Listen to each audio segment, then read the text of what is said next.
you very much for having me. I think Umar explained a bit about why these incidents are happening. Definitely, Southport was a trigger point, but in reality, that has nothing to do with these far right. If we see the general election 2024, the Reform UK was the party who was somehow politically representing those far right ideologies. And their candidates, the way they campaigned, that fueled up. Think in a way they have 600 plus candidates in whole of the United Kingdom, and the way they campaigned against Muslims, against immigrants, and all of that, that has fueled up. And when those voices went into the parliament, because they managed to get the five seats into the parliament, and people like Nigel Farage, when he started talking in the parliament, the things people were thinking is not a nice thing to say, eventually that triggered, and the people think it is okay to say, to speak against Muslims, to speak against immigrants, and these type of things like actually fueled. But if we see Britain is very multicultural society.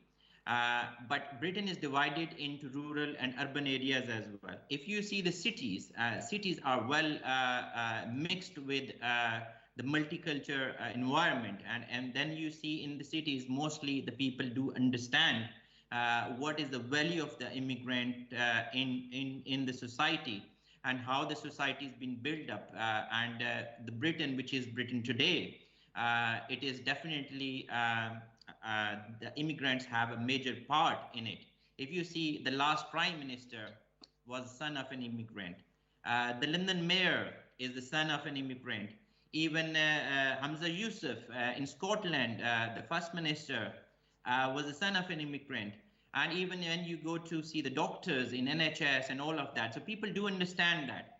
So when this far right started, obviously first, like, people, it was the sudden, the last Saturday especially, and before that it was in the Southport. So there was a little chance for people to react. But when on this Wednesday, when they were called on few places, and this time especially, they targeted the areas where there was more Muslim, or I would say multicultural majorities living, that trigger anti protests, like, so the people come out. So for example, I can give you an example in Bristol. So there is area and where there is a majority population living there is ethnic minority.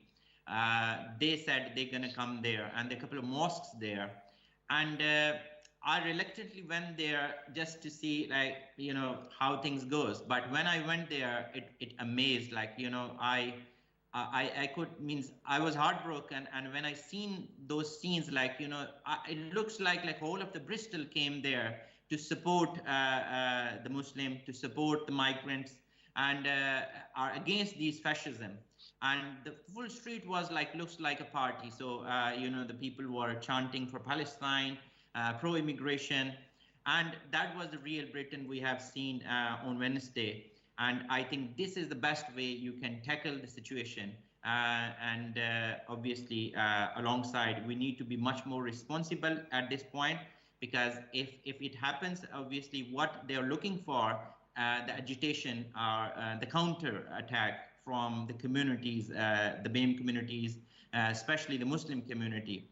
And there are some far-right media wings who would really love to capture those images, and they will put all the stories behind, and they would like to highlight just those images. So my request to all the Muslim community living in the United Kingdom, I would request them, please do not be part of those agitations, and counter them with the love. And I'm sure through this we can give a much stronger message.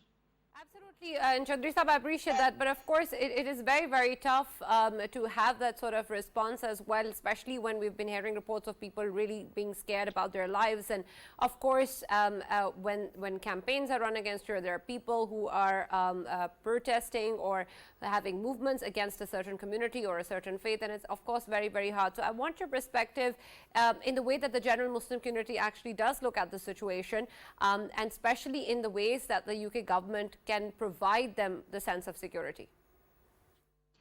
I don't know if you heard about Hamza Yusuf interview. So Hamza Yusuf is the first minister born in Scotland. And his word was like, I cannot be the less Scottish than anyone else. He said like his father came from Pakistan, and he used to keep his Pakistani passport and Pakistani ID card, and we used to laugh at him like, why you have the British, you are British now, why are you keeping that passport, and why you want us to have that passport? And then he used to say, you never know, one day you will come across. I was crossing, the road, and I come across those protesters, and they were so violent. For me, probably I could observe, but my son, who born here, he was shocked because he think this is my country, and they are saying go back home. So which home? Like, I feel this is my home. So it's genuinely concern for especially the people who born here, who are so much linked and who love this country. And it's the point they need a comfort from the community. They need a comfort from the government. Definitely it's not easy, but like if we stay united and if we stay within the law, respond responsibly, I can tell you this will whitewash. This is not the first time happened. Unfortunately, because at the moment the far right is getting the popularity in most part of Europe. You can see in USA. So this is impacting here in the United Kingdom as well. And the kind of like points they do have against the immigrant, against the Islam and Muslims, and especially through the social media, the way they spread out, a lot of lies in it.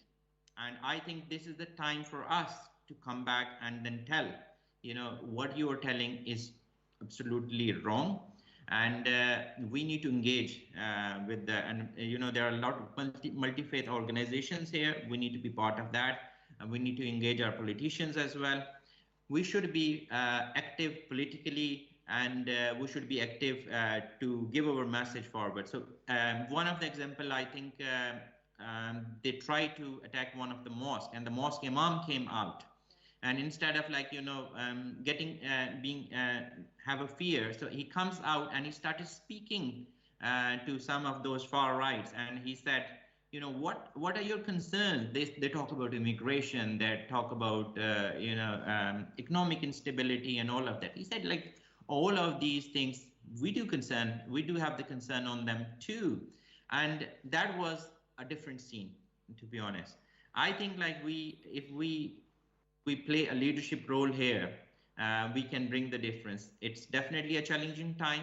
It is the time you need to be a bit more careful as compared to when you go out freely without a fear. So now it is definitely, especially for women who can be seen through their dress, like, as a Muslim. So it's definitely a bit of challenging. But I'm sure, like, if we do play a leadership role here, we can settle that down.